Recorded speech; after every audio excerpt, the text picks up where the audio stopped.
In that 2014 campaign, he said, Haley Barbour's Republican establishment political machine stole the election from conservative Tea Party favorite Chris McDaniel and gave it to establishment favorite Sen. Thad Cochran RMS.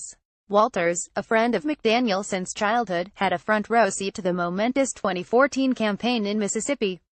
The establishment Republicans, they're not conservatives. They pretend to be, but they're not, Walters told Boyle. That's where Remember Mississippi the slogan comes from, to remember what they the establishment did in 2014, stealing the election from Chris McDaniel, he added. We want people across the country to remember Mississippi, and they are, Walters said, pointing to the outcome of the 2016 presidential election as the most prominent example of that memory. How did Donald Trump win the Republican nomination in 2016? That has perplexed the pundits, Walters noted. Why did all the establishment candidates crash and burn, he asked.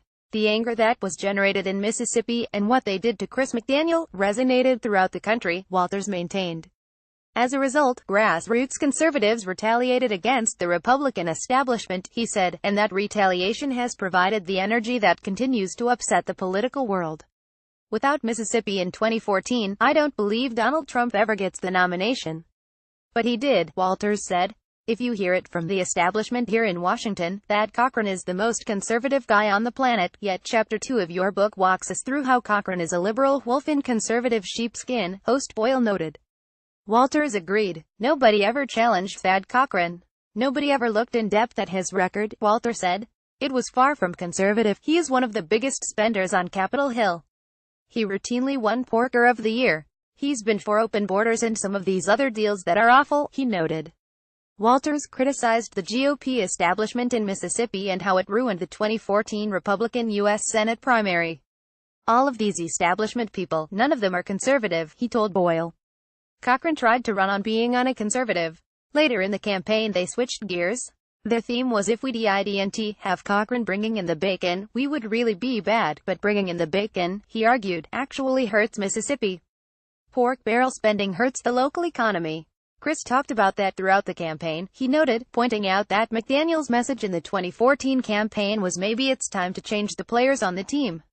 His idea for running was, let's see if we in Mississippi are the most conservative state, Walters said of his childhood friend.